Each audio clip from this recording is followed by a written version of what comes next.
Welcome back to Newzroom Afrika, channel 405. It's a big weekend for motor racing with the famous Le Mans 24-hour race. It's on the go in France at the moment. As things stand, it's looking like another top performance from the Toyota Gazoo racing team. Two of their cars at the top of the overall standings with a bunch of different car types and group of drivers per team. Now, joining me to unpack the workings of the traditional race is GT3 racing driver Gennaro Bonafede. Gennaro, such a pleasure to be talking to you today. A lot of people who are watching right now might have seen this Le Mans 24. They don't really understand what it's about. What is the special thing about Le Mans? Of course, it's part of an endurance race, a series. Why is this one in particular so important?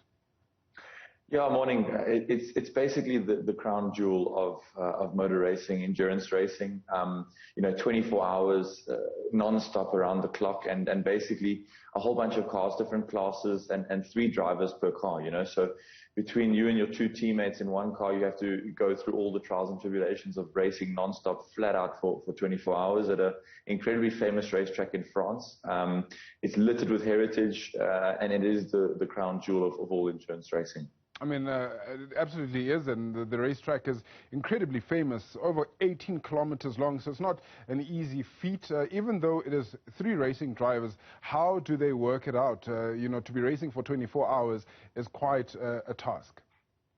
Yeah, look, I mean, it's incredibly complicated. If you look at the different classes, we have obviously the hypercar class, which is what Toyota are in right now, and they're busy leading. Then you've got LMP2 class, which is a prototype vehicle, which is something that you wouldn't see on the road.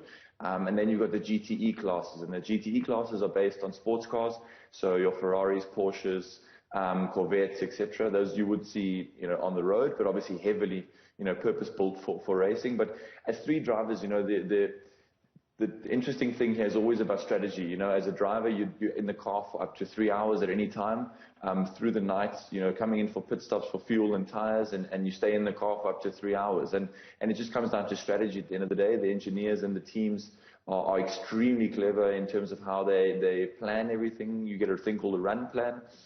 So, you could be in from 1 a.m. till 3:30 in the morning, then you have maybe 3 hours to go and have a rest and have a sleep, and then you're back in the car at 5 o'clock or 6 o'clock, So it's really intricate, and yeah, fortunately I did the 24 hours of Spa in 2019, so I got a taste of proper endurance racing, but this is, like I said, the crown jewel. And what makes this track so challenging, this Le Mans in particular?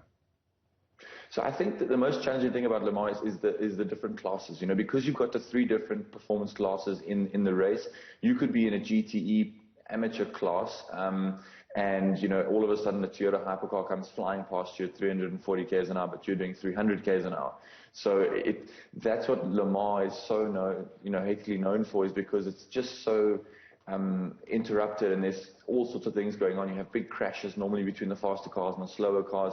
There's a mixture of professional racing drivers earning top money to race and to win this race, and then you have a whole lot of amateur drivers who are enthusiasts, obviously exceptionally good amateurs, but not professionals. So the skill level is quite varying, and I think that's where the difficulty comes in. And again, it's just about making it through 24 hours. I mean, anything can go wrong. A Formula 1 race is an hour and a half, but this is 24 hours non-stop, and I can tell you it is flat out. You are literally in the car, you're pushing 10 tenths for the whole time. There's no backing off, I'm going to just rest for the next hour in the car. It's excruciating. So yeah. And then it must be excruciating for the car as well. I mean, are cars even meant to be driven for 24 hours straight, flat out? Look, I mean, like I said, these are purpose-built, developed over millions of euros of investment and many, many hours by incredibly, intellectual engineers. But yeah, they are designed to do multiple 24-hour races and development of any of these race cars. But, through the night they have for example, a technical pit stop. So where they have to change all the brakes in the car, the brake discs, the brake pads, through the night. But other than that, to be honest, having watched most of the night, this race, and some of it this morning, these cars are incredibly reliable. And it's just incredible feat to see what goes on. And for most brands and most manufacturers, that goes into their broadcast. A lot of the things developed in Le Mans will then filter down into the actual road cars that you see every day on the roads. I mean, you speak about yourself doing an endurance race at Spa-Francorchamps in 2019. Talk to me about driving at night. That must be quite challenging.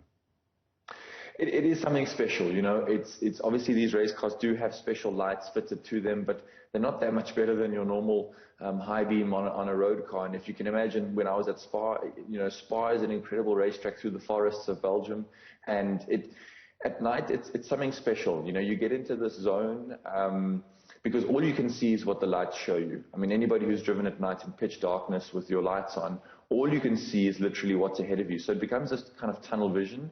And it's something incredible to experience. And thankfully, I've experienced some of these endurance events, but it's just unbelievable to see, you know, what you go through as a driver. And this tunnel vision just takes you through. And eventually you get into a rhythm where you're speaking to your engineer every few laps on the radio, and all of a sudden 2 hours, your double stint is done. And yeah, it's just, the adrenaline is high, and you don't really think about anything else. You're focused on exactly your next braking marker, your next turning in point, and the traffic that's around you in other cars as well. I can imagine you must be broken after all of that adrenaline, you know, coursing through your veins. Let's talk to the race that's currently on the go. You've watched most of it overnight, some of it this morning.